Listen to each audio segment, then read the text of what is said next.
Hey everyone, hope you're doing great. Welcome back to my channel. In today's video, we'll dive into what if Deku became the heir of Asgard. Smash that subscribe button, and be sure to peek at the description below. Let's begin. The air on the rooftop was thin and cold, a cruel counterpoint to the warmth of the setting sun that bled across the beautiful skyline. For Izuku Midoriya, the chill had nothing to do with the altitude and everything to do with the hollow cavern that had been carved into his chest. The words still echoed there, a ghostly, damning mantra spoken by the one man he had believed in above all others. It's not bad to dream, kid. But you have to be realistic. Realistic. The word was an anvil, and his dream was a fragile piece of glass beneath it. He could still feel the phantom pressure of All Might's hand on his shoulder. A gesture meant to be kind but which felt like the final push into an abyss. He chased the man, clung to his leg in a moment of frantic desperation, and poured out 15 years of bottled-up hope and anguish on this very rooftop. He had asked the question that had defined his entire existence. Can I be a hero without a quirk? And the symbol of peace, the pillar of his world, had looked at him with pity, that awful, soul-crushing pity, and said no. Izuku's worn, yellow backpack felt impossibly heavy as he trudged down the building's sterile stairwell. Inside, nestled amongst his school supplies, was his most treasured and now most painful possession. Hero Analysis for the Future, Volume 13. The scorched cover and waterlogged pages were a testament to Bakugo's casual cruelty, but the fresh ink on the inside was a monument to his own shattered fantasy. All Might's signature, sprawling and heroic, a prize he would have given anything for just an hour ago, now felt like a signature on a death certificate. The death of a dream. He stepped out onto the street, and the city's vibrant evening symphony washed over him. The rumble of trains, the cheerful chatter of people heading home, the distant, ever-present wail of a siren, it was the soundtrack of the world he so desperately wanted to protect. But now, it sounded different. The sounds were muffled, as if he were listening from underwater. The world was continuing on without him, and for the first time, he truly believed it always would. He was a spectator, a footnote, a Deku. Useless. His feet carried him on autopilot, his gaze fixed on the cracked pavement in front of him. Every laughing couple that passed, every child pretending to have a super-strength quirk as they ran ahead of their parents, was a tiny, sharp jab to his heart. They all had a place. They all had potential. A spark of the extraordinary that marked them as part of this superhuman society. He had nothing. His fingers clenched into fists in his pockets. The desperate, pleading face of his mother swam into his vision, that day at the doctor's office. The X-ray of his toe with its extra joint a declaration of his ordinariness. He remembered spinning in his computer chair, pointing at the screen at the grainy footage of All Might's debut, tears streaming down his face as he asked her, "Can I be a hero too?" Her own tears, her whispered, "I'm sorry, Izuku," had been the first crack in his foundation. But he had plastered over it with notebooks, with analysis, with a stubborn, reckless optimism. All Might had been his proof. If All Might could smile and save everyone, then the world was a place where anything was possible. Where even a quirkless, crybaby Deku could maybe, just maybe, make a difference. Now, All Might himself had taken a sledgehammer to that foundation, and it had crumbled into dust. He was so lost in his spiraling misery that he didn't register the first explosion. It was the second one, a deafening boom that rattled the windows of the nearby shops and sent a tremor through the soles of his red sneakers, that finally broke through his stupor.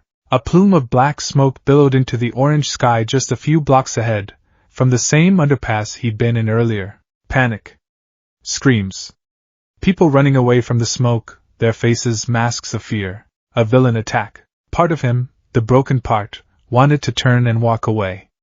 What was the point? He was a liability, a civilian who would only get in the way. He should just go home. He should be realistic.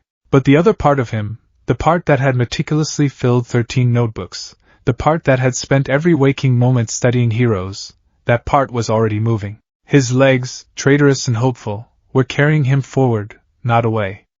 He skidded to a halt at the edge of the crowd that had formed a perimeter, craning his neck to see. The scene was one of controlled chaos. A familiar, disgusting form was thrashing in the narrow alleyway. The sludge villain. The very same one All Might had saved him from, the one that had escaped from the soda bottle in his pocket. A cold, nauseating guilt washed over Izuku. This was his fault. If he hadn't clung to All Might's leg, if he hadn't been so selfish, the villain wouldn't have escaped. The heroes were here. Death Arms was trying to land a punch, Kamui Woods was evacuating civilians, his wooden arms too slow for the fluid enemy and a liability with the fires now raging around them. The new heroine, Empty Lady, was too large to even fit in the lane. They were trying, but they were helpless. They had the wrong quirks for the job. And then he saw it. Inside the swirling, suffocating mass of green sludge, a pair of furious, terrified red eyes. A familiar shock of spiky, ash-blonde hair. Small, contained explosions sputtered from trapped hands, doing nothing but agitating the villain further. Bakugo. Kaken. Izuku's blood ran cold. The jeers, the taunts, the worthless Deku, the explosion that had burned his notebook, it all vanished. All he could see was his childhood friend, his rival, his tormentor, suffocating. He saw the desperate struggle, the way Bakugo's mouth was forced open in a silent scream. And in those terrified eyes, for the first time in a decade, Izuku didn't see a bully. He saw a kid who needed help, a kid who was going to die. Someone, a hero, will come, he thought, his knuckles white. He scanned the crowd, looking for a new hero to arrive, for anyone. He saw All Might at the edge of the crowd, hidden in his skeletal form, clutching his side. He was out of time. No one was coming. The world seemed to slow down. He heard the pro-heroes discussing waiting for someone with a more suitable quirk. He heard the bystanders murmuring about how brave the kid was, how he was putting up a good fight. But they weren't doing anything. No one was doing anything. And then, Izuku's eyes met Bakugo's. For a split second, through the shifting muck, their gazes locked. And in that fraction of a moment, Izuku saw something beyond rage and pride. He saw sheer, unadulterated terror. He saw a plea. His body moved. It wasn't a thought. It wasn't a plan. It was an instinct, pure and primal. One moment he was frozen in the crowd, the next his legs were pumping, his red shoes slapping against the asphalt as he sprinted past the police line, past the stunned heroes. "No, you idiot! Stop!" he heard Death Arms shout, but he couldn't. His mind was a blank slate, filled only with the image of Bakugo's terrified face.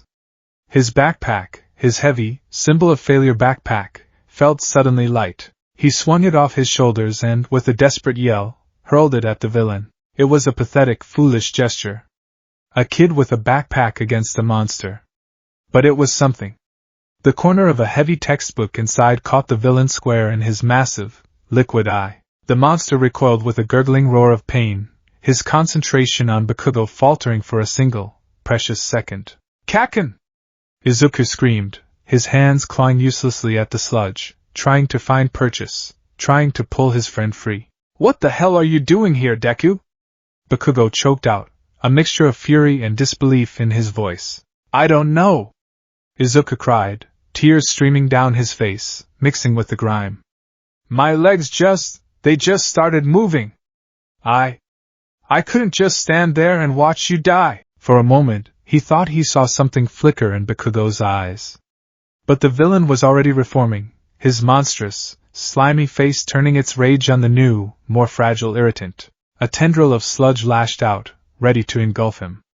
Izuku squeezed his eyes shut, bracing for the impact, for the feeling of his lungs filling with filth. It was in that moment of absolute, selfless terror, that the sky broke open. It didn't start with a sound, but with a feeling. A deep, resonant hum vibrated through the very atoms of the air. Everyone, the heroes, the crowd, the villain, looked up. A pinprick of brilliant silver light had appeared in the deep orange of the dusk-drenched sky. It wasn't an airplane. It wasn't a satellite. It grew larger with impossible speed, leaving a shimmering, ethereal trail in its wake, like a scar torn across the heavens. It wasn't falling like a meteor, burning and chaotic. It flew with a terrifying purpose, a straight, unwavering line aimed directly at their street. A high-pitched screech tore through the air, a sound of cosmic metal grinding against the atmosphere. "What is that?" someone screamed. The silver light became a hurtling shape, a blocky, angular object wreathed in white-hot energy. It slammed into the street a mere 20 feet from Izuku with the force of a tactical missile. Krakom. The world became white light and deafening sound. The asphalt buckled and shattered, a spiderweb of cracks racing out from the point of impact. A shockwave of pure concussive force erupted outwards, kicking up a hurricane of dust and debris. The force of it was immense, a physical blow that threw people off their feet. The sludge villain, lacking a solid form, was violently disrupted, his cohesive body blasted apart into 1,000 splattering droplets that rained down across the street. Bakugo fell to the ground, coughing and gasping for air, momentarily free. Izuku was shielded from the worst of the blasts by the alley's corner, but the force still sent him tumbling. His ears rang, his vision swam with black spots. When he finally pushed himself up, blinking away the dust, he saw it. In the center of a newly formed, smoking crater that was easily 10 feet wide, lay the object. It was a hammer, but it was unlike any hammer ever forged by human hands. It was a short-handled war hammer, crafted from a block of silvery gray metal that seemed to drink the light of the setting sun and the fires from the alley. Its surfaces were etched with intricate, swirling patterns that seemed to shift and writhe if you looked at them too long. One face of the hammer was flat and unadorned, while the other was beveled into a dull, brutal point. The handle was short, wrapped in strips of worn brown leather, ending in a simple loop. It wasn't glowing or smoking. It just lay there. An artifact of impossible origin, resting in a bed of urban destruction, as silent and profound as a monolith. A stunned silence fell over the entire block. The fires crackled, but all human noise had ceased. The pro-heroes stared, weapons lowered, their minds struggling to process what they had just witnessed. Was it some new villain's quirk? A weapon launched from overseas? But the reprieve was short-lived. The scattered droplets of the sludge villain began to move, oozing back towards each other, drawn by a malevolent will. The disgusting, gurgling laughter started again as his form began to coalesce, larger and angrier than before. A new toy! The villain gargled, his attention now fixed on the hammer and the crater. I'll take that. And then I'll finish killing the boy. Bakugo was still on the ground, too weak to move. The heroes were too far away, still reeling from the shockwave. There was no time. In a few seconds the villain would be whole again, and he would kill Kaken. And then he would come for him. All Might's words echoed again. You have to be realistic. Izuku's heart hammered against his ribs. This was it. There was nothing he could do. He was quirkless. He was useless, but his eyes were locked on the hammer. It was an insane thought, a flicker of madness born of pure desperation. It wasn't a quirk. It wasn't a tool. It was something else. Something that had answered a moment of crisis. He didn't know what it was. He didn't care. It was a chance. It was the only chance. With the villain's form rapidly knitting itself back together, Izuku scrambled to his feet. He ignored the pain in his scraped knees, the ringing in his ears. He stumbled and half slid into the crater, the broken asphalt hot beneath his hands. The hammer was right there. It seemed to hum, a low thrum of power that he could feel in his teeth. It called to him. With the sludge villain's shadow beginning to fall over him, Izuku reached out a trembling hand. His fingers, small and scarred from years of frantic note-taking, closed around the cool leather of the handle. He prepared himself for an impossible weight, for the feeling of solid, unmovable metal. He felt nothing. The hammer lifted from its bedrock cradle as if it were made of styrofoam. It was perfectly balanced, fitting into his grasp as if it had been forged for his hand alone. The moment his fingers fully wrapped around the grip, the universe snapped into focus. A circuit was completed. A dormant power, ancient and vast, roared to life. A faint blue light began to glow from the etched runes on the hammer's head. It traveled up the metal, onto his hand, and raced up his arm like a lit fuse. It wasn't hot. It was a feeling of pure, unadulterated energy, a sensation like being plugged directly into the heart of a star. Crack boom! A bolt of brilliant white lightning erupted from the sky, not from a cloud, but from a tear in reality directly above him. It struck the head of the hammer with a sound that shattered every remaining window on the block. The lightning didn't dissipate. It clung to the hammer, then engulfed Izuku in a coruscating aura of raw, untamed power. His green hair stood on end, crackling with static.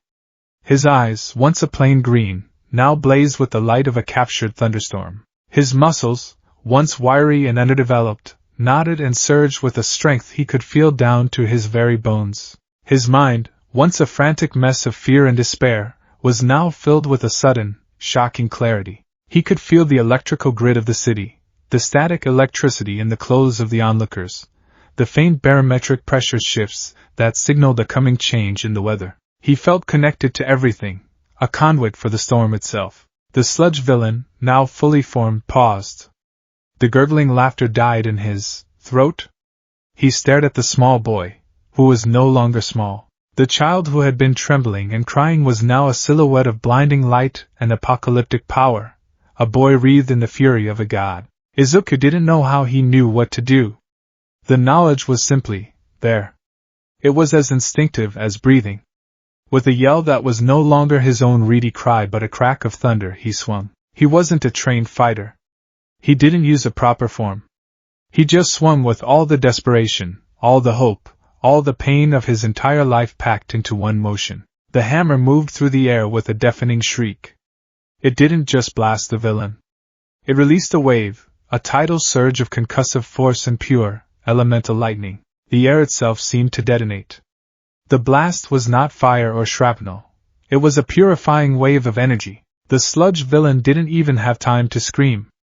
The wave of power hit him and his semi-liquid form was instantly vaporized, not just scattered, but utterly annihilated. The only thing left was a faint smell of ozone and the clean scent of rain on hot pavement. The fires that had been raging in the alley were extinguished in the same instant, snuffed out by the sheer force of the blast. The power receded. The lightning faded. The blinding light around Izuku dimmed, leaving him on his knees in the center of the crater, the hammer held loosely in one hand, its tip resting on the ground. A wisp of smoke curled from its head. Silence. It was a profound, deafening silence, more absolute than any Izuku had ever known. The world had stopped breathing. The crowd, the heroes, Bakugo, who was now staring with wide, unbelieving eyes, were all frozen statues in a tableau of shock. Then, the murmurs began. What was that? His quirk, it manifested? No quirk does that. Izuku looked down at the hammer, then at his own hands. They were trembling violently, not from fear, but from the aftershock of the power that had surged through him. He felt empty, and full, and terrified, and powerful. Before anyone could move, before a single hero could take a step forward, it happened again. The air grew thick and heavy. A new light, utterly different from the hammer's arrival, appeared. It wasn't a falling star, but a rising column. A beam of concentrated rainbow light, impossibly vivid and brilliant, slammed down onto the street next to the crater with the sound of a tolling bell the size of a mountain. It wasn't an explosion, it was an arrival. It was a bridge. From the shimmering, prismatic gateway, figures emerged. They were tall, impossibly so, clad in ornate armor of burnished gold and steel that seemed to hum with its own light. They carried great spears and shields, their faces grim and stoic behind horned helmets. They were soldiers from a forgotten age, warriors from a saga. They took up positions, forming a perimeter not around the scene, but around the crater. Around Izuku. Then, the final figure stepped from the light of the bridge. He was ancient. A long, white beard flowed down over a chestplate of gleaming, unparalleled gold. A magnificent, winged helmet sat upon his head, but it was his face that commanded absolute attention. Where his right eye should have been, there was only a puckered, scarred socket. But his left eye, it blazed with a wisdom and power that dwarfed all mights, a single blue orb that seemed to contain the light of distant galaxies and the weight of eons. In one hand, he held a golden spear, Gumnir, that pulsed with a faint, inner light. He was a king. He was a god. He was Odin, the All-Father. He paid no mind to the pro-heroes, who now looked like children playing dress-up. He ignored the flashing cameras of the news crews who had finally arrived. He walked past the sputtering, dumbfounded form of Katsuki Bakugo. His gaze, a force of nature in itself, swept over the destruction, the crater, the awestruck mortals, before coming to rest on the small, trembling boy in the center of it all. The boy was covered in dust and grime, his clothes were singed, and he was shaking like a leaf in a hurricane. But he was holding the hammer. Mjolnir. the hammer of his arrogant, banished son. Odin's expression was not one of anger. It was not one of disappointment. As he looked at the boy, at the tear tracks still visible on his dirty cheeks, at the raw, desperate courage that still lingered in his wide eyes, at the way his small hand held the Yaru hammer not as a weapon of conquest but as a shield that had protected another, a flicker of something long dormant stirred in the Allfather's ancient heart. It was a glimmer of profound curiosity. A spark of unexpected hope. He stopped at the edge of the crater, the sheer gravity of his presence silencing the entire world. His voice, when he spoke, did not boom. It resonated, echoing not in their ears, but in their very souls, a voice that had commanded armies and shaped the fate of worlds. Where my son failed in his arrogance, you have succeeded in your heart.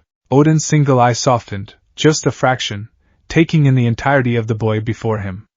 He saw not a warrior. He saw not a god. He saw a mortal child who, when faced with certain death, had run towards danger not for glory, but for the sake of another. He saw a worthy soul. Tell me your name, child of Midgard. The universe had contracted to the space of a single, drawn-out breath. Izuku Midoriya, kneeling in the heart of the destruction he had wrought, could only stare at the impossible figure before him, the Allfather. Odin. The name bloomed in his mind, not as a piece of trivia from some dusty mythology book, but as a fact, an innate truth that resonated with the very power now humming in his veins. The man was a king whose throne was a star, a general whose armies were legends. Izuku's own name, spoken by that ancient voice, felt alien in his ears. Child of Midgard. He wasn't a hero. He wasn't a student. He wasn't even Izuku. He was a representative of his entire world, a tiny, trembling speck under the gaze of a cosmic entity. The silence was finally broken, not by a god, but by the frantic, panicked cry of a mother. Izuku! The shriek cut through the unnatural stillness like a shard of glass. A woman with dark green hair, her face a mess of tears and terror, burst through the ineffective police line. Inko Midoriya moved with a primal force that no officer dared to intercept. Her eyes were locked on her son, kneeling in a crater, surrounded by golden-armored giants and a one-eyed king. It was a scene from a nightmare. Before she could reach the crater's edge, however, another figure intercepted her. It was a skeletal man with sunken eyes and a shock of blonde hair, his oversized clothes flapping around his emaciated frame. Mrs. Midoriya, please wait, Toshinori Yagi said, his voice a strained whisper, placing a gentle hand on her arm. He looked from the terrified mother to the impossible scene, his mind a whirlwind of shock and a dawning, terrifying sense of consequence. He had told this boy to be realistic, and the universe, it seemed, had laughed in his face. Odin's gaze flickered towards them, his single eye taking in the frightened woman and the weakened symbol of peace. It was a look that understood everything in an instant, the mother's love, the hero's hidden burden. He saw too much. This is not a conversation for the ears of all Midgard, the Allfather declared, his voice calm but absolute. He raised his golden spear, Gungnir, and tapped its base once against the shattered asphalt. The effect was instantaneous and reality-bending. A shimmering, translucent sphere of golden light expanded from the point of impact, washing over Izuku, Odin, the newly arrived Inko, and All Might. As the barrier passed over them, all sound from the outside world vanished. The roar of the city, the shouts of the crowd, the frantic clicking of cameras, all of it was gone, replaced by a silence so profound it felt like the void between stars. The world outside the dome of light became a muted pantomime.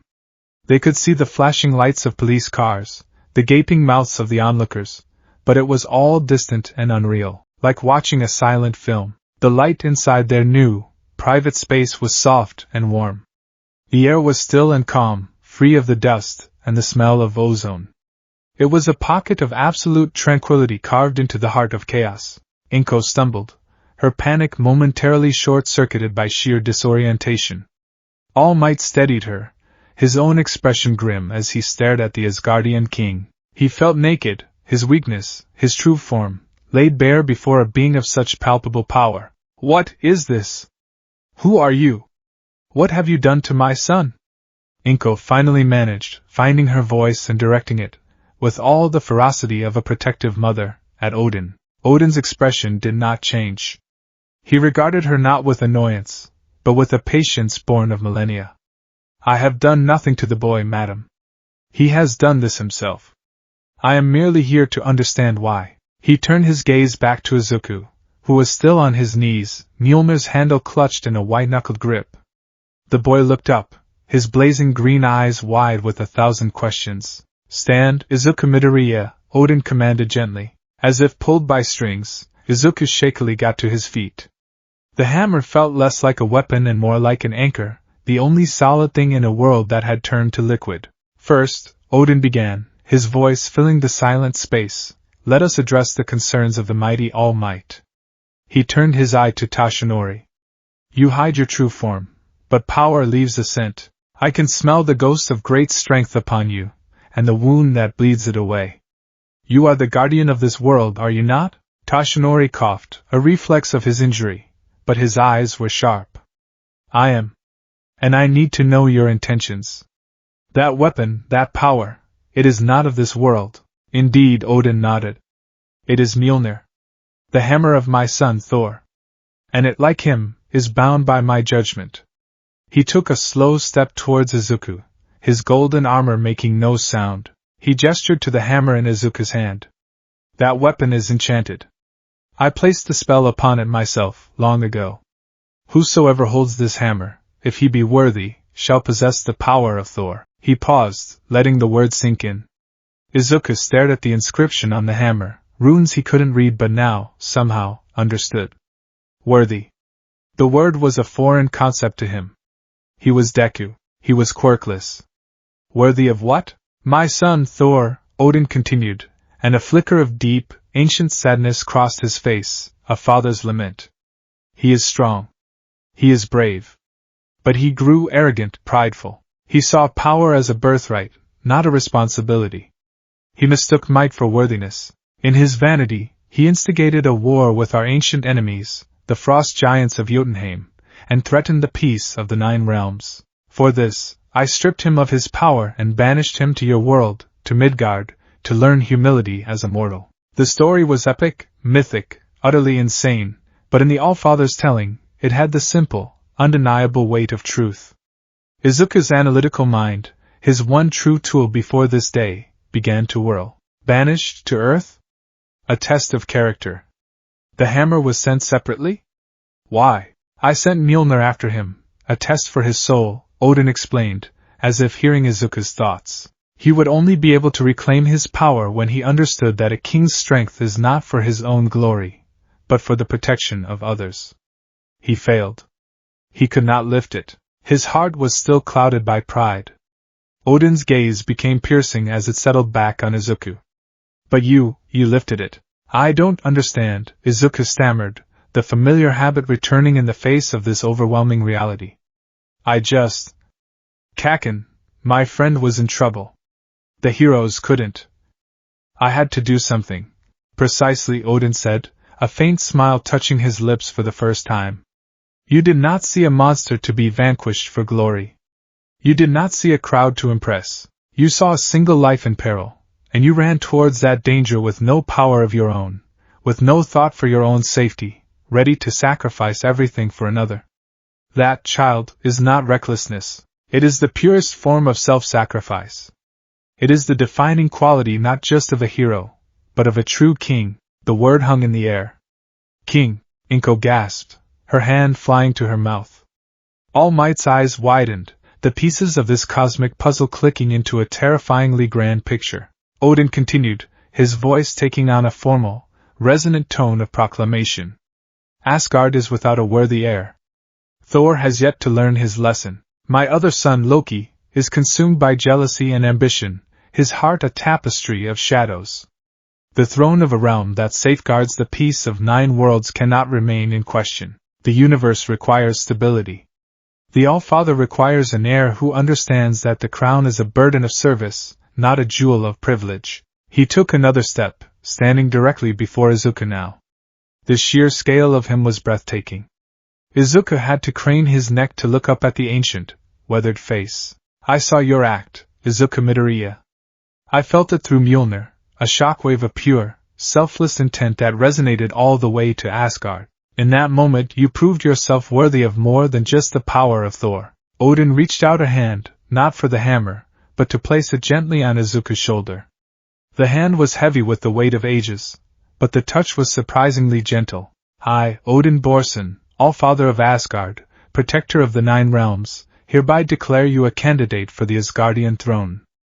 I offer to welcome you into my household. I offer to adopt you into the royal line of Asgard. I offer you a new name, and a new destiny, as Izuku Odinson, my son and my heir. The silence that followed was so absolute it was a physical pressure. Izuku's brain simply stopped. Odinson. Heir. King. The words were gibberish.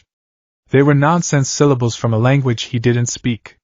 He was Izuku Midoriya, son of Inko Midoriya, a middle schooler from Yuzurifu, a boy who cried too easily and muttered too much. A boy whose only dream was to be a hero, a dream that had been declared dead less than an hour ago. And now a god was offering him a crown. It was Inko who broke. No! Absolutely not! She cried, her voice trembling but fierce. She pushed away from All Might and stepped forward, planting herself between her son and the Cosmic King. She was a small woman, barely reaching Odin's chest, but she stood as tall as a mountain. You can't just take my son. He's a child. He's my baby. Look at him, he's just a boy. He belongs here, with me. He is not something for you to claim for your throne. Odin looked down at her, and for the first time, his regal composure was touched by something akin to sympathy. Madam, I understand your fear. But this is not a claiming. It is an offering. A destiny has presented itself to him, one of immense significance. The power that now flows through his veins is Asgardian. It requires training, guidance, lest it consume him or bring ruin to those around him. Then take it back. Inko sobbed. I don't want it. He doesn't want it. We just want our lives back. It is not mine to take back, Odin said, his voice gentle but firm. The hammer, Mjolnir, has chosen him. Such a choice is a rare and profound event, one that has not occurred in thousands of years. It cannot be undone. It can only be embraced or denied. All eyes fell on Izuku. He was trembling from head to toe.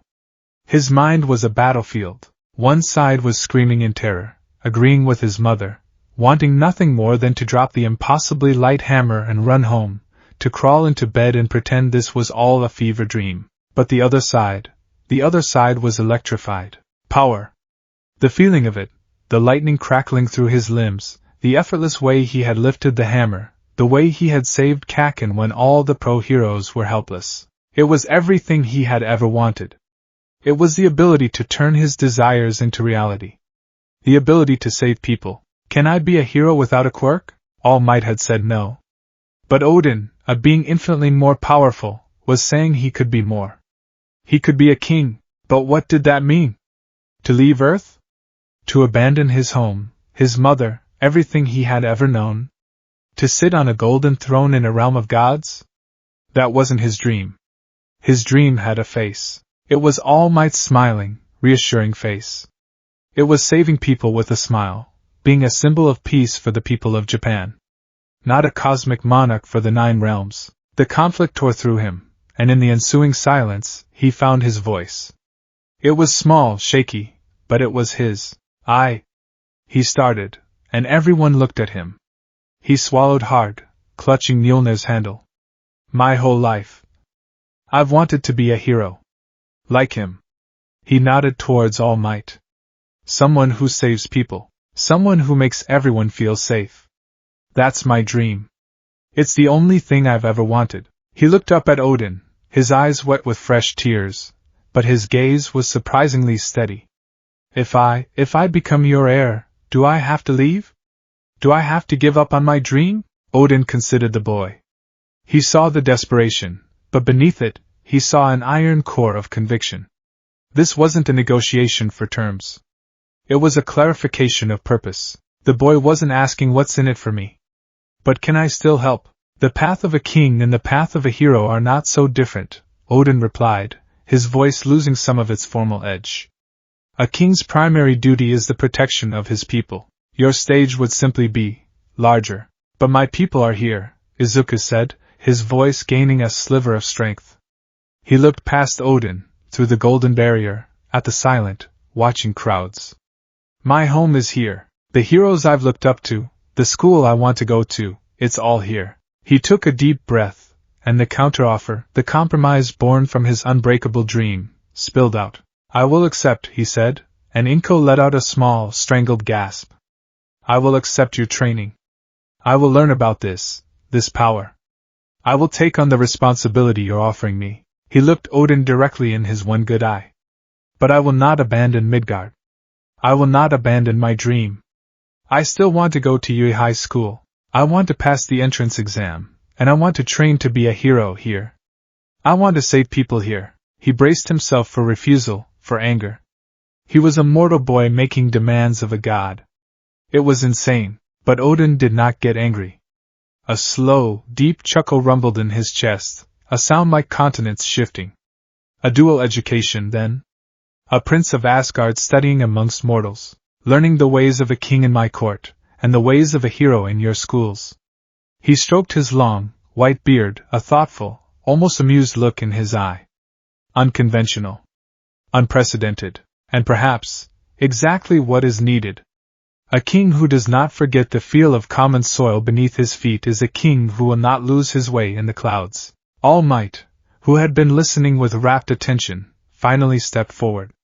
The boy's spirit, his unwavering loyalty to his dream even when offered a literal kingdom, was staggering. It was the very quality he had been searching for in a successor for One for All. He had been blind to it, and he felt a deep pang of regret. If I may, Toshinori said, his voice raspy but firm. The boy's spirit is unique. His conviction is absolute. He has the heart of a true hero, a fact he has proven today beyond any doubt. He looked at Izuku with a newfound, immense pride. I believe he can do it. I believe he can walk both paths. I will vouch for him. I will help guide him, here on earth. Odin looked from the weakened symbol of peace to the determined boy. He saw a bridge already forming, a bond of mentorship and respect. This was good. The boy would need allies, guides in both realms. Very well, the Allfather declared, his voice once again booming with royal authority. The agreement is made.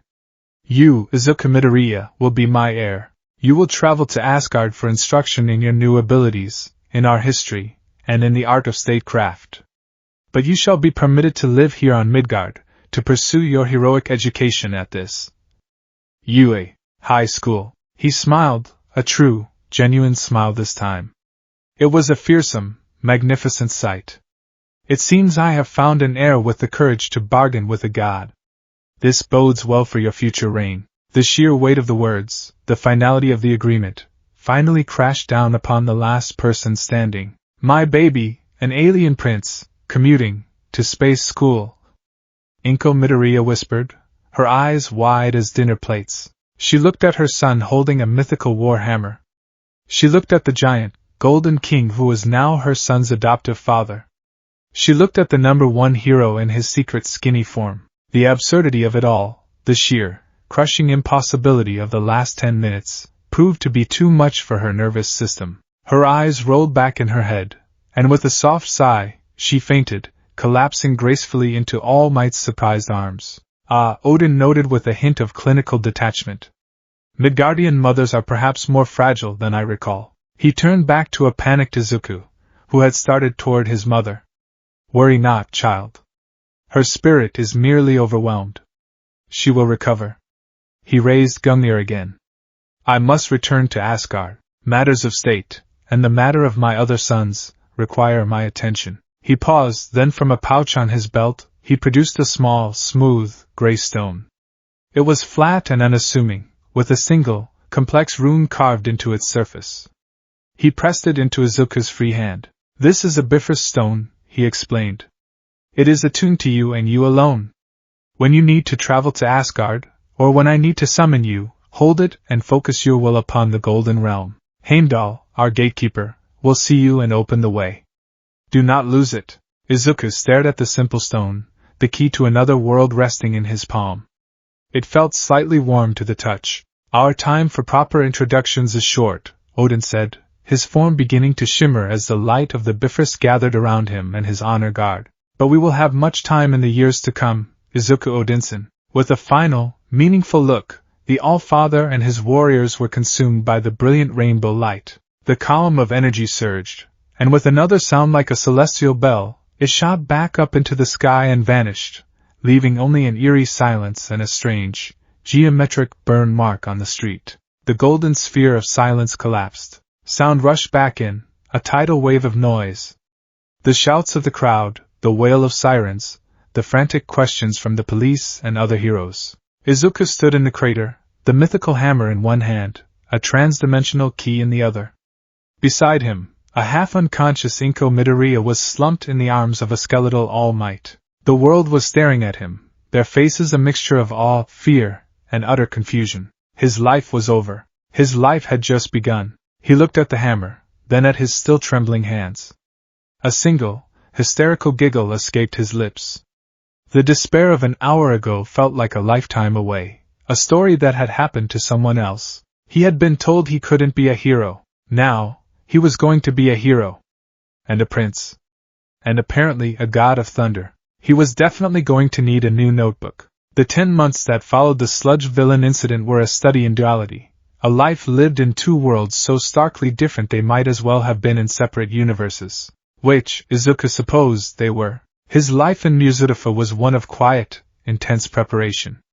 He followed the rigorous physical training plan All Might had given him, the one originally meant to prepare his body for one for all, with a fervor that bordered on mania. He cleaned Takoba Beach not just to build muscle, but to ground himself. The scent of salt and decay, the burn in his limbs from hauling a discarded refrigerator, the grateful smiles from the local residents, it was all real. It was Midgard. It was home. At night he would sit at his desk, the Bifrost stone a cool, smooth weight in his palm, studying for the written exam under the warm glow of his lamp, his mother occasionally bringing him slices of apple, her worried frown having softened into a kind of permanent, bewildered resignation. Then, he would hold the stone, close his eyes, and will it. The sensation never got less jarring. It was a feeling of being pulled apart and reassembled at the speed of thought, a violent, instantaneous journey through a shimmering tunnel of impossible colors. One moment he was in his all-might-themed bedroom, the next he would be standing on the gleaming, golden disk of Heimdall's observatory, the rainbow bridge stretching out before him, and the whole of Asgard glittering against a tapestry of swirling nebulae. Asgard was a sensory overload. A city of impossible scale, where waterfalls cascaded from floating landmasses into the cosmic void below, where the palace spires pierced the stardusted heavens, and where the air itself hummed with a quiet, ancient power. It was beautiful, terrifying, and utterly overwhelming. His training there was a chaotic symphony of failure and discovery. Odin had assigned the warriors 3 and the ladies Sif to oversee his martial education, and their approaches were as different as the realms they defended. Volstagg the Voluminous, a mountain of a man with a beard as red as his appetite, declared that the boy's first problem was his size.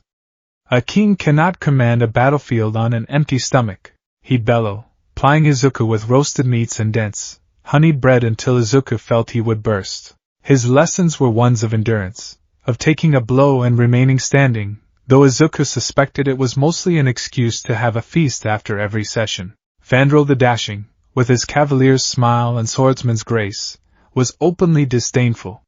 He saw a clumsy, stuttering boy, not an heir. The hammer has power, little princeling, he would say, effortlessly sidestepping a wild, telegraphed swing from Izuku, but it does not grant you skill.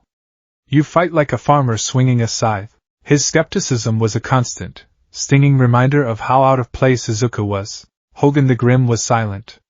He would simply watch, his expression unreadable, as Izuku practiced. It was Hogan who, after watching Izuku meticulously make notes in a specially bought, leather-bound notebook after every failed attempt, finally offered a piece of practical advice. You think too much before the swing, he'd rumbled, his voice like stones grinding together.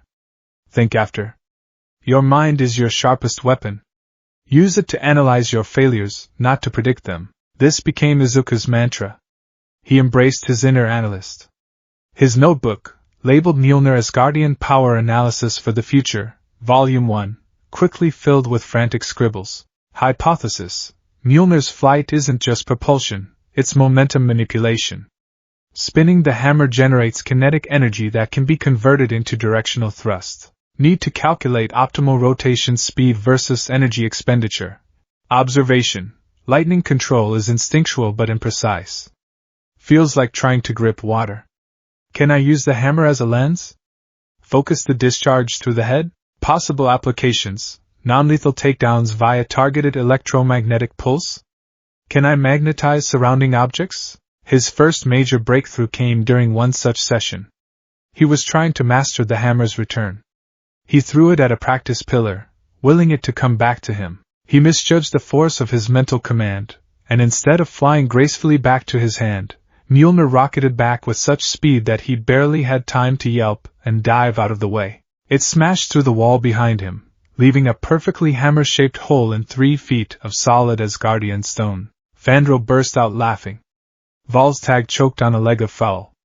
But Hogun raised an eyebrow, a flicker of something new in his eyes. Izuku, covered in dust, just stared at the hole and then started muttering excitedly, "Incredible. The return force isn't dependent on the initial throw. It's a separate application of will. This changes everything."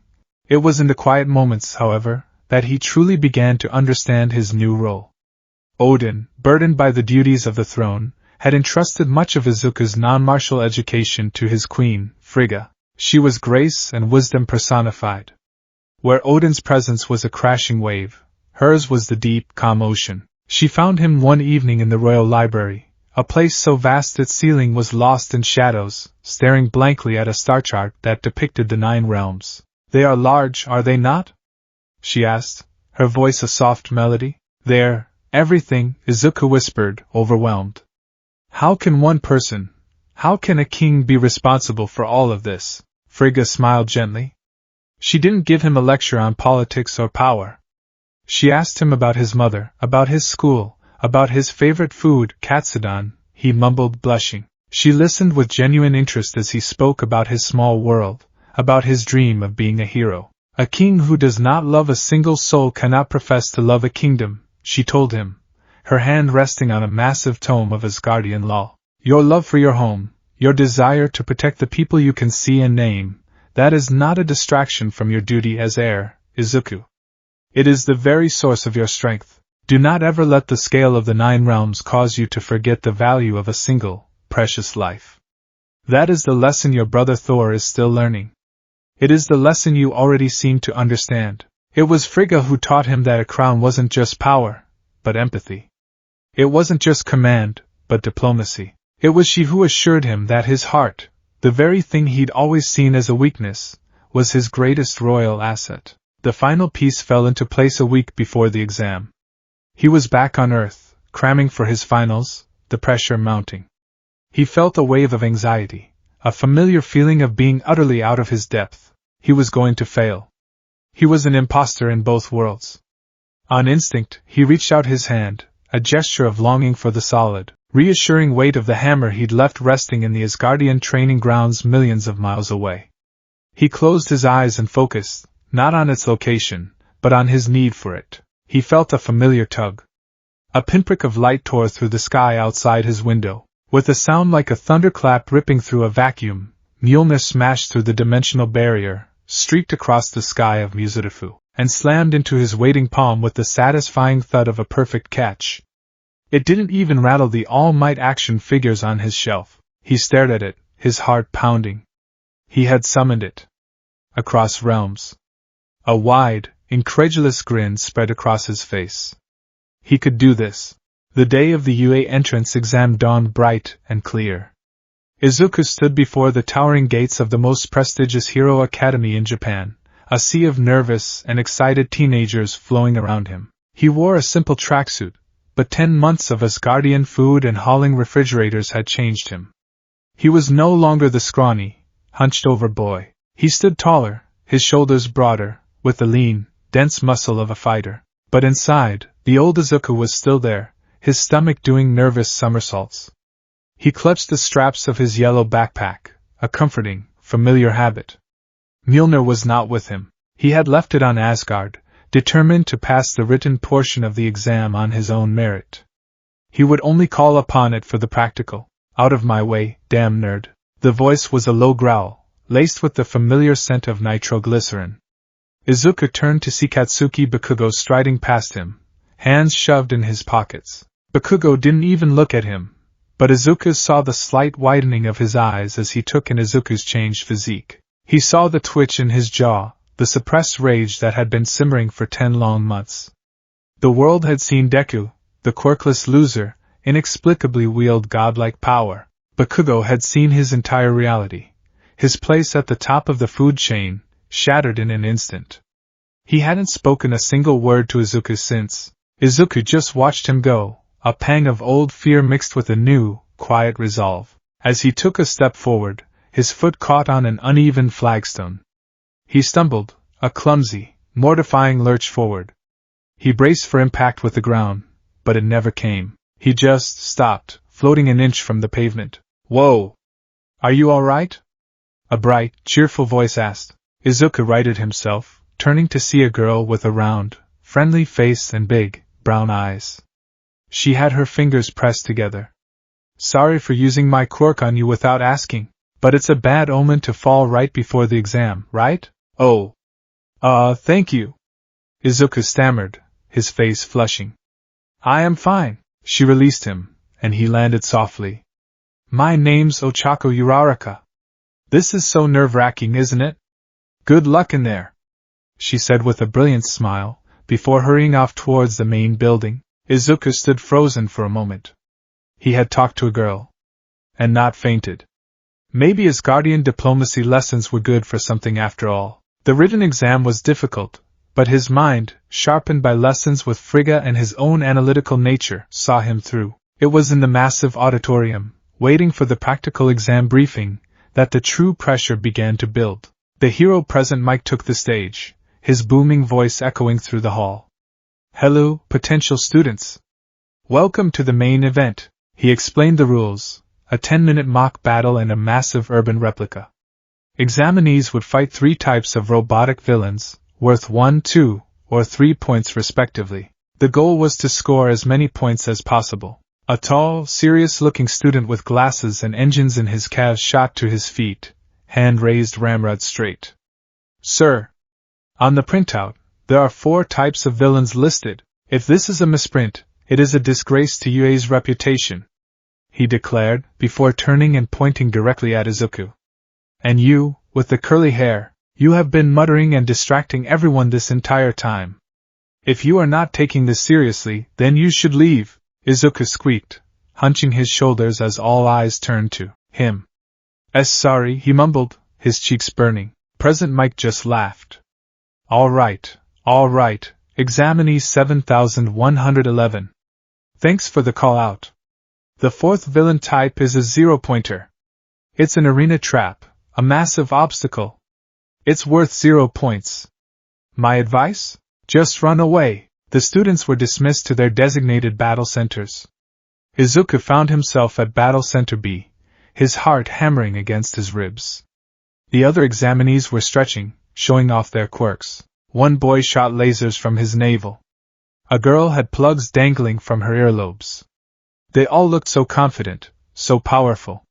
The old feelings of inadequacy crept back in. He was still, at his core, quirkless. He was borrowing this power. Did he really belong here? He shook his head, clearing his thoughts. A king who does not forget the feel of common soil. Frigga's words echoed in his mind. He wasn't here as a prince. He was here as Izuku Midoriya, an aspiring hero. The massive gates in front of them began to groan open. Right, let's start. Present Mick's voice boomed from unseen speakers. Get moving! There are no countdowns in a real fight. The crowd of students surged forward in a chaotic wave. Izuku, for a moment, was left in the dust. He took a deep, centering breath, the way Hogan had taught him. He ignored the frantic energy of the others. He looked into the sprawling cityscape, filled with false buildings and hidden robots, and focused. He held out his right hand, palm open to the sky. He willed it. A faint ripple appeared in the blue sky above. It tore open with a soundless flash, and a silver-gray streak shot downwards, trailing ethereal light. It broke the sound barrier with a sharp crack that made several examinees flinch and look up. The hammer, Mjolnir, slammed perfectly into his waiting palm. The familiar, comforting thrum of its power surged up his arm, a jolt of pure energy that banished all his remaining doubts. He was not quirkless. Not anymore. He gripped the leather handle, a fierce grin spreading across his face. Okay, he muttered to himself, his voice now steady and low. Let's go to work. He sprinted into the city. It quickly became apparent that Izuku wasn't fighting like anyone else. While others were using brute force or singular attacks, Izuku was a whirlwind of calculated, strategic destruction. He saw a trio of one-pointers bearing down on a student with a crystallization quirk. Instead of engaging them one by one, Izuku spun on his heel and flung Mjolnir. The hammer smashed through the head of the first robot, ricocheted off a lamppost to slam into the second, then rebounded off the side of a building to crash into the third, before flying back into his outstretched hand. 3 robots, 1 throw. He rounded a corner and found a group of 5 two-pointers, their tank-like treads tearing up the asphalt. Instead of smashing, he raised Mjolnir to the sky. Just a little, he whispered, concentrating. A single, thin bolt of lightning, no thicker than his finger, lanced down and struck the lead robot. It didn't explode. It just seized up, its optical sensors flickering and dying as its circuits were fried. The electrical charge arced from its chassis to the others, and in a shower of sparks, the entire squad went dead. Non-lethal EMP successful, he thought, a thrill running through him. Minimal property damage, high efficiency. He wasn't just a force of nature, he was a surgeon wielding a thunderstorm. He saw a boy with tape dispensers on his elbows get cornered. Izuku didn't fly in. He slammed Mjolnir into the ground, sending a localized shockwave that knocked the robots off balance, giving the boy the opening he needed to escape. Whoa, thanks, man. The tape user, Hanta Siro, called out.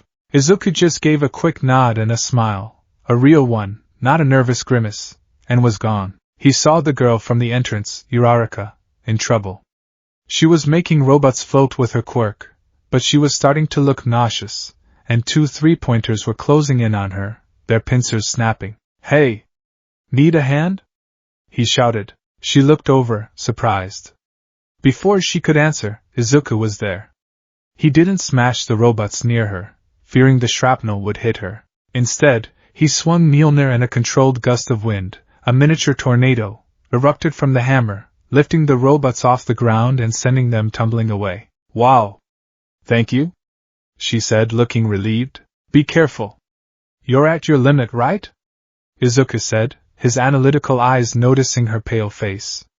Find somewhere safe to rest for a minute. He then turned and sprinted off, leaving her staring after him in awe. In the observation room, the mood was one of stunned silence. Who is this kid?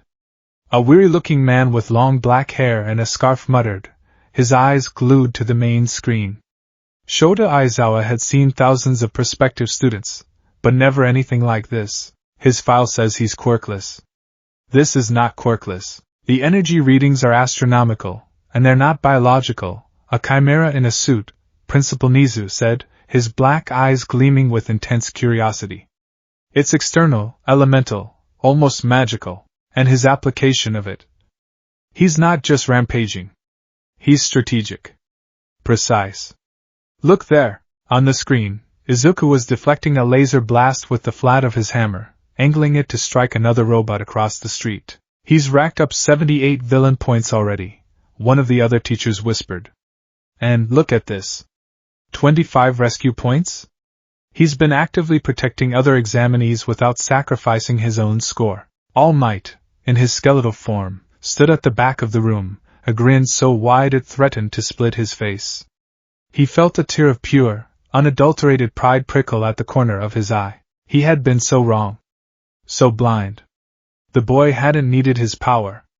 The boy had a power all his own, one that perfectly matched the heroic spirit he possessed all along. He is a force to be reckoned with, Nizu chirped, his smile unnervingly wide. Oh, this is going to be fascinating. Suddenly, the entire building shuddered. A deep, grinding roar echoed from Battle Center B, a sound of immense, catastrophic weight. On the screen, the students froze.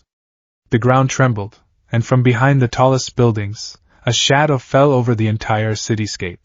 The zero-pointer. It was colossal. A gargantuan green and gray robot easily the size of a skyscraper, its massive arms ending in devastating claws. It moved with a slow, grinding inevitability, its single red eye glowing with malice.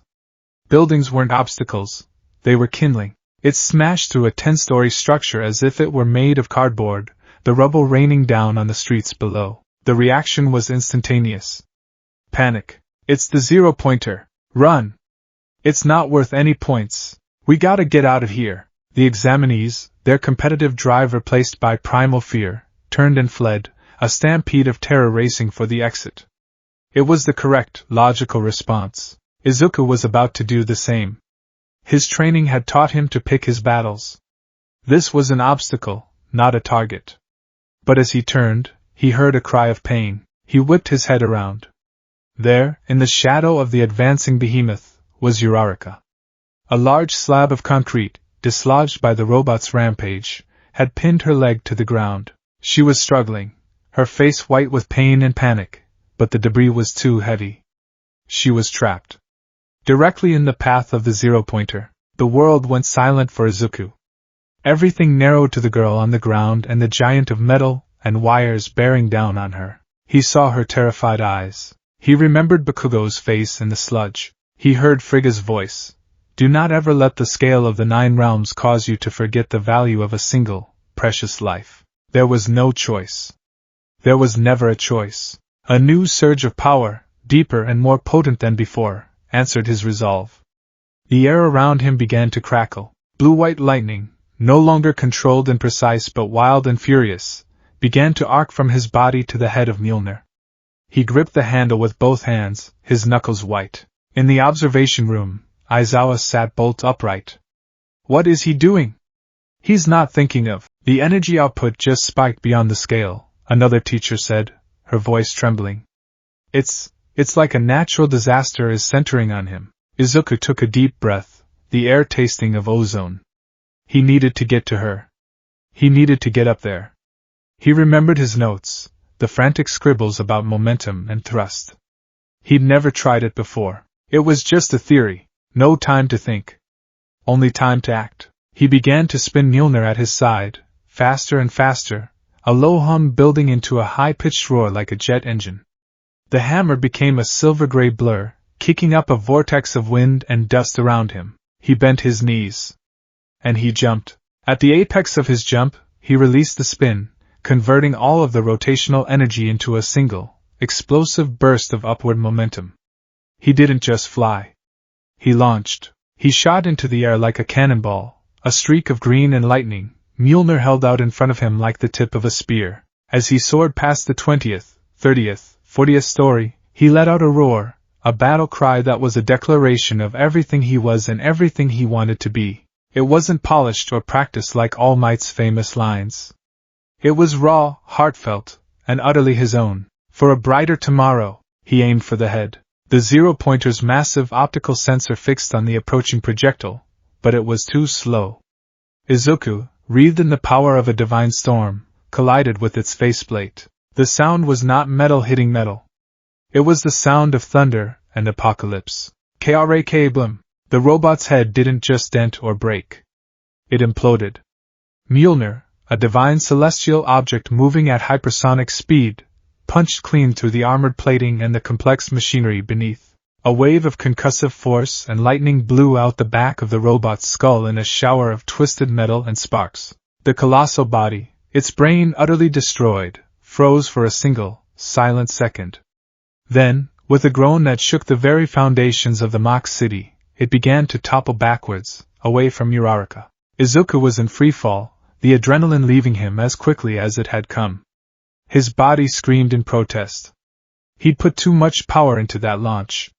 He was tumbling, disoriented. The ground rushed up to meet him. Suddenly, he felt a light slap on his cheek, and his stomach lurched as his fall abruptly stopped. He hung in the air, a few feet from the ground, saved once again by Uraraka, who had slapped him with her quirk just before she collapsed from overuse and nausea. He landed with a soft thud, the power receding, leaving him shaky and utterly exhausted. The silence that followed was absolute. The dust began to settle.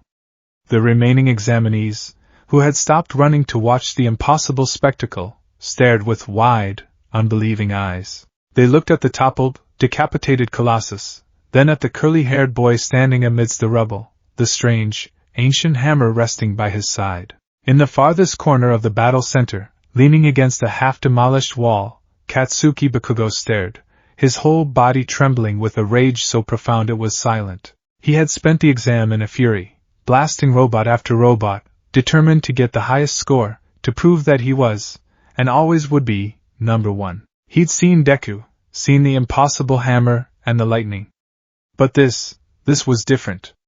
This wasn't a fluke. This wasn't a borrowed trick. This was a statement.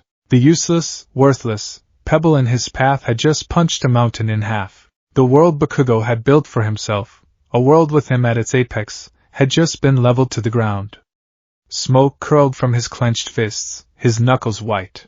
His red eyes were wide with a mixture of pure, unadulterated fury and a terrifying, unfamiliar emotion, fear. Back in the cool, dark observation room, no one spoke. Aizawa was on his feet, his hand gripping his scarf, his logical mind failing to find a single rational explanation for what he had just witnessed. Nisa's whiskers were twitching, his grin gone, replaced by an expression of profound, almost reverent awe. All Might stood alone at the back. A single tear finally escaped, tracing a path down his gaunt cheek. He had looked for a successor. He had looked for strength. But he had missed the truth. True strength wasn't a quirk to be passed down. It was the will to run into danger when everyone else ran away. It was the heart that chose to face down a titan to save a single person. Izuku pushed himself to his feet, his body aching. He looked at Uraraka, who was being tended to by Recovery Girl's medical bots. He looked at the mountain of steel he had felled. He looked at Mjolnir, humming quietly on the ground beside him. He did it. He had used his power, this impossible, cosmic gift, to save someone. He had taken his first true step. And for the first time, standing on the hallowed grounds of UA, he didn't feel like a pretender or an imposter. He felt like a hero. The first day of class at UA High School felt more surreal than standing in the golden halls of Asgard. Here, the gods were teenagers with explosive tempers and gravity-defying hair. The ancient artifacts were ergonomic desks and high-tech training equipment. For Izuku, it was the culmination of a dream so old it felt like a part of his DNA. And yet, he felt a strange sense of detachment. A man with one foot in a fairy tale, and the other in the most elite high school in Japan. He found his seat in Class 1A, an absurdly large classroom with ceilings high enough to accommodate any number of growth or mutation quirks. His name was called during roll, and a few heads turned, whispering, "The boy who destroyed the zero-pointer. The lightning kid." He tried to shrink into his seat, the familiar blush creeping up his neck. Then the doors slid open and Katsuki Bakugo stomped in, his perpetual scowl firmly in place. His furious red eyes scanned the room and locked onto Izuku for a brief, searing second. It was a look of pure, concentrated hatred, a promise of future violence. Izuku flinched instinctively, a lifetime of conditioning impossible to ignore, before Bakugo broke contact and slumped into his own seat, radiating an aura of barely contained explosive rage. Moments later, the serious boy with glasses from the entrance exam briefing, Tenya Ida, marched in, moving with brisk, robotic precision. He spotted Izuku and strode over, chopping the air with his hand. "Midoriya! I must commend you," he announced, his voice booming in the relative quiet. "You realized the true nature of the practical exam, did you not? I was too blind to see it. You understood that there was more to it than simply acquiring villain points." Izuku stared, baffled. "The true nature? The rescue points," Ida clarified. "A test of our heroic spirit. I completely overlooked it. You, however, are clearly a more perceptive student. I was wrong to admonish you at the briefing. I look forward to learning from you." Before Izuku could stammer out a reply, the friendly, brown-eyed girl, Ochako Uraraka, appeared at his desk, her face beaming. "It's you! The punchy lightning guy. Wow, that punch was just, wow!" You totally saved me. Thank you so much. Oh, it was nothing, Izuku said, waving his hands frantically. My body moved on its own. The old line felt different now, truer. It wasn't just his legs. His power itself felt like a separate entity that answered the call of his heart. Their conversation was cut short by a voice from the doorway, a voice so tired and monotone it seemed to suck the energy out of the room. If you're here to make friends, you can pack up and leave. A man who looked like he hadn't slept in a decade, wrapped in a yellow sleeping bag like a haggard caterpillar, was lying on the floor. He unzipped himself, stood up, and shuffled to the front of the class. His long, black hair was unkempt, his eyes were bloodshot, and a mess of what looked like bandages was wrapped around his neck like a scarf. I'm your homeroom teacher, Shota Aizawa, he announced, his deadpan gaze sweeping over them. Put these on and meet me on the field. He held up a UA gym uniform. We're having a quirk assessment test. The locker room buzzed with nervous energy. Izuku changed quickly, the simple blue and white uniform feeling both official and deeply strange. He had worn Asgardian training leathers that were tougher than steel, yet this simple cotton blend felt more significant. On the training field, Aizawa's skepticism was a palpable force. Bakugo, he said, his voice flat. You got the highest score on the practical exam. What was your farthest softball throw in middle school? 67 meters, Bakugo grunted. Try it with your quirk, Aizawa instructed, tossing him a ball. Bakugo grinned, a feral, predatory expression. He wound up, and with a guttural roar of "die," he unleashed a massive explosion, propelling the ball into the sky like a rocket. A small device in Aizawa's hand beeped. He held it up. 705.2 meters. The class erupted in excited chatter. This looks fun, someone shouted. Aizawa's eyes narrowed, a dangerous red glint appearing within them. His scarf-like capture weapon began to float, and his hair stood on end. The joyous atmosphere died instantly. Fun? You think this is fun? You have 3 years here to become heroes. You think it's all going to be games and fun? Fine. New rule. The student who ranks last in total points will be judged as having no potential and will be immediately expelled. A wave of fear washed over the class. Izuku's blood ran cold. Expelled? On the first day. He had fought gods and monsters for this chance. He couldn't fail now. He didn't even have a quirk to assess. All he had was Mjolnir, currently millions of miles away, and the residual physiological enhancements its power had granted him. Would that be enough? Odin had explained that repeated exposure to Mjolnir's power was slowly changing his body on a cellular level, granting him a baseline strength, speed, and durability far beyond a normal human's. But he had no way to quantify it, no control over it. The tests were a blur of anxiety. He did surprisingly well in the 50-meter dash, his legs pumping with newfound strength, though Ida's calf engines left him in the dust. The grip strength test was a disaster. He didn't know his own power, and the moment he squeezed, he heard a sickening crunch as the device crumpled in his hand, giving an error message. He overshot the long jump, landing clumsily in the sandpit far beyond what he'd intended. He was powerful, but he was clumsy. A god in the body of a boy who was still learning how to walk. Aizawa watched his every move, his expression a mask of deep, analytical suspicion. He saw the inconsistencies, the raw power coupled with a complete lack of fine control. It didn't look like a quirk. It looked like a boy who had been given a sports car with no driving lessons. Finally, it came to the ball throw. Izuku's last chance. His scores so far had been a mix of incredible and abysmal. He was likely near the bottom. This was it. He stepped into the circle, the ball feeling small and insignificant in his hand. He took a deep breath. He couldn't summon Mjolnir. Aizawa was an underground hero who fought quirk-reliant villains. If he saw a weapon materialize from thin air, he'd restrain him before it even finished forming. He had to rely on himself. He focused, trying to tap into the well of power that he could feel lingering inside him, the echoes of lightning in his blood. He felt a familiar crackle of static at his fingertips. He reared back, channeling every ounce of hope and fear into his arm. Hold it. Aizawa's voice was sharp. Izuku froze, his arm mid-throw. The capture weapon shot out, wrapping around him, pulling him close. Izuku's eyes widened in shock as he looked into Aizawa's. They were glowing a terrifying red, and his own power, the gentle hum of static in his veins, flickered and died. Erasure. He was erasing his, whatever it was. I saw you at the entrance exam, Aizawa said, his voice a low, dangerous growl. A power like that, with that much destructive potential. You can't control it, can you? You're planning to break your own body to get a good score, then expect someone else to come and heal you. That's not what being a hero is about, Midoriya. He was thinking of the recoil from One for All, Izuku realized.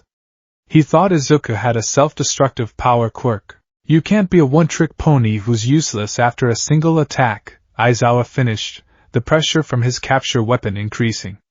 You'll be a liability, a danger to everyone around you. You have no potential. The words were a physical blow, a ghostly echo of All Might's rejection on the rooftop. No potential. Aizawa's hair fell, his eyes returning to normal. I've returned your quirk. You have one more throw. Try not to incapacitate yourself. Izuku stumbled back into the circle, his heart hammering. Aizawa's words stung, but he was right. What good was destroying the zero-pointer if he was taken out of the fight immediately after? A hero needed to endure. A king needed to be strategic. He couldn't just rely on brute force. He looked at the ball. He couldn't use a full power smash. He needed finesse. Control. He remembered his training, his notes, the way he'd learned to create a small, targeted EMP instead of a massive lightning storm. He took a breath. He reared back again. This time, he didn't focus the power into his whole arm.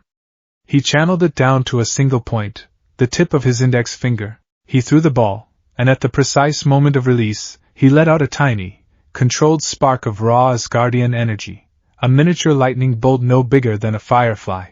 The spark struck the ball, transferring a massive amount of kinetic energy in a single, explosive instant.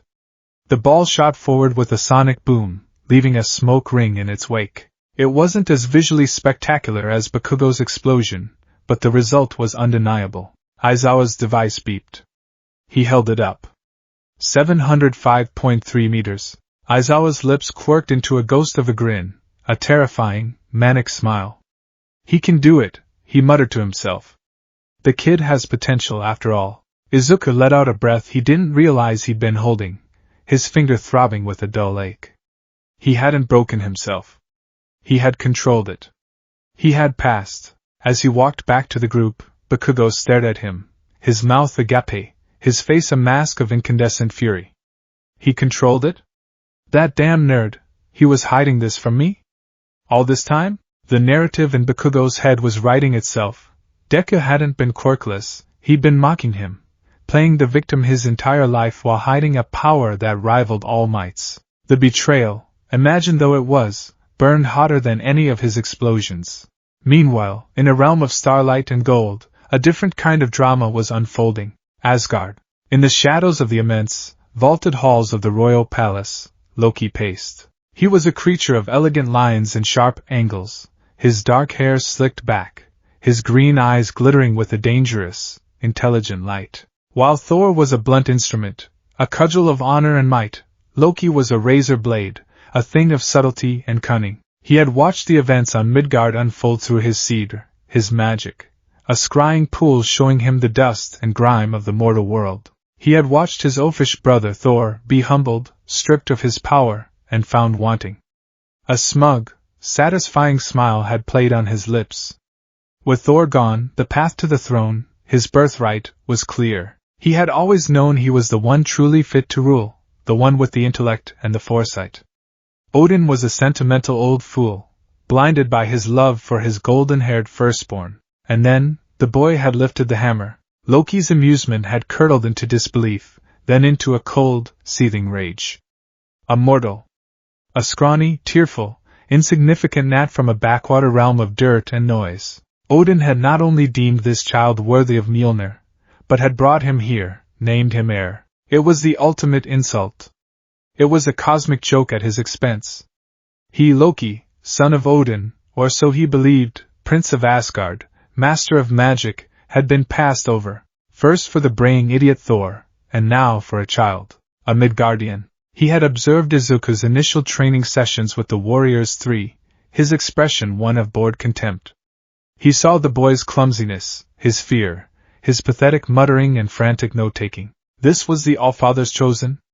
This stammering academic? He relies on a magical crutch, Loki whispered, his voice a venomous silk in the ear of a disgruntled Einherjar captain in the palace courtyard. Strip him of the hammer, and what is he? A fragile child who would be crushed by a stiff breeze. Is this the future king you would follow into battle? He planted seeds of doubt throughout the court. To a high-ranking courtier, he would sigh dramatically, the Allfather's age is finally showing. His grief over Thor has clouded his judgment. To place the fate of the 9 realms in the hands of a boy who has not yet seen 20 winters, it is a gamble that risks us all. Loki's words were poison, but they were coated in the honey of feigned concern. He was the loyal son, worried for his father's mind and the stability of the kingdom. The whispers spread, the court began to divide. Many, like Sif and the Warriors 3, were intrigued by the boy's humility, but others, proud and ancient as guardians, saw an insult to their entire race. To be ruled by an outsider, a lesser being from a lesser realm, was unthinkable. Loki knew he couldn't make a direct move against his father. But he could test the boy. He could orchestrate a failure so spectacular that even Odin would be forced to see his mistake. He would not simply prove Izuku unworthy, he would shatter him. He would break his spirit, and send him crawling back to his mud hut on Midgard, and the perfect opportunity was about to present itself. Through his scrying pool, he watched as All Might himself announced the next class for the fledgling heroes of 1A. I am here. Coming through the door like a normal person, Loki rolled his eyes at the buffoon's theatrics. Battle training, All Might announced. A simple exercise. Heroes versus villains. Izuku Midoriya and the little gravity girl versus the explosive brute and the one with engines in his legs. A slow, cruel smile spread across Loki's face. A simple test, yes. But one that could be enhanced. He retreated to his private chambers, a room filled with arcane artifacts and forbidden texts. He stood before a floating orb of captured starlight, his hands glowing with a faint, sickly green energy. His magic was different from the raw, elemental power of Mjolnir. It was a thing of illusion, of manipulation, of the mind. It was the magic of a trickster. He focused on the battle unfolding in the training building on Midgard. He couldn't directly affect the mortals in a significant way without Odin sensing the surge of power. But he could nudge them. He could amplify what was already there. His gaze fell upon Katsuki Bakugo. The boy was a cauldron of rage, pride, and insecurity. A perfect vessel. Loki reached out with his cedar, not to control him, but to whisper to the darkest parts of his soul. He's mocking you. He's always been mocking you. He thinks he's better than you. This is your chance to put him back in his place. To prove you are the strong one. Show him. Show them all. Loki's magic was a gentle breeze on a raging fire, turning it into an inferno. I am a person of extreme truthfulness, Izuku said, trying to explain his power to Uraraka as they stood outside their target building. He was dressed in his new hero costume, a green jumpsuit with a red belt and a mask with long, ear-like protrusions, a tearful tribute designed by his mother to emulate his favorite hero. He looked less like a god of thunder and more like a very enthusiastic All Might fanda. Mjolnir was not with him. All Might had forbidden support items for the first run. He didn't know that Izuku could summon it from another dimension with a thought. An inheritance-type energy manipulation quirk, he stammered. It's unstable. I can't control it well. It's all or nothing. It was the cover story he and a weary All Might had concocted. It was thin, but it was all they had. Villain team, you may enter. All Might's voice boomed over the comms. Inside, Bakugo was practically vibrating with rage. Ida, in his full suit of armor, tried to strategize. Bakugo, we should formulate a plan. Our goal is to protect the weapon. Shut up, Four Eyes. Bakugo snarled, his eyes wild. He wasn't thinking about the objective. He wasn't thinking about strategy. His entire world had narrowed to a single, all-consuming purpose: find Deku and destroy him. The whispers in his mind, which he mistook for his own thoughts, urged him on. He's a liar, a pebble pretending to be a mountain. Crush him. Izuku and Uraraka snuck into the building. Izuku's mind was racing, analyzing blueprints, predicting ambush points. Kaken will come for me, he said, his voice grim. He's too proud to just guard the objective. Uraraka, you go find the bomb. I'll handle him. It was a good plan, born of years of observing Bakugo. But he hadn't accounted for the influence of a trickster god. Bakugo erupted around a corner, not with a calculated ambush, but with a blind, furious assault. He led with a massive right hook, not aiming to disable, but to maim. Izuku reacted on pure instinct, years of being Bakugo's personal punching bag having honed his defensive reflexes. He dodged, using Bakugo's own momentum to throw him off balance. Come on, Deku! Don't dodge! Bakugo roared, his voice unhinged. Fight me! Show me that fancy power of yours you've been hiding all this time. The fight was brutal. Izuku was purely on the defensive, his superior Asgardian enhanced physique allowing him to dodge and weave, but he landed no counterattacks. He was trying to de-escalate, to capture Bakugo with the capture tape as the exercise required. Bakugo, however, was not playing the same game. His attacks grew more and more reckless, more powerful. The whispers in his mind were screaming now. He's toying with you. He's not even fighting back. Humiliate him. I've been storing up my sweat, Bakugo said, a terrifying grin on his face as he raised his gauntlet, aiming it at Izuku. You know what happens when I let it all go at once. In the monitor room, the other students gasped. All Might's hand went to his earpiece. Young Bakugo, stop. Are you trying to kill him? He won't die if he dodges. Bakugo screamed back, and pulled the pin. A catastrophic explosion ripped through the building, blowing out an entire wall and shaking the structure to its foundations. Izuku, warned by All Might, had managed to dive out of the direct path, but the force of the blast still threw him across the room, his ears ringing, his costume singed. He was done playing defense. Aizawa's words came back to him. You can't be a one-trick pony. This wasn't a real fight, but Bakugo was treating it as one. He needed to win, not just for the grade, but to prove to himself that he could. He communicated his new plan to Uraraka through the earpiece, his voice low and urgent. He faced Bakugo, who was stalking through the smoke, his face a mask of victory. What's wrong, Deku? Is that all you've got? Kaken, Izuku said, his voice surprisingly calm. I'm not scared of you anymore, he charged. It was exactly what Bakugo wanted. He met the charge with his own, preparing another explosion. But this time, Izuku didn't dodge. At the last second, he angled his body, bringing his left arm up. Asgardian physiology met nitroglycerin-powered explosion. The blast engulfed his arm, the pain sharp and immediate, but he pushed through it. His arm wasn't broken, just badly burned. With his right arm, he swung upwards. A full power smash. But he wasn't aiming at Bakugo. He aimed at the ceiling.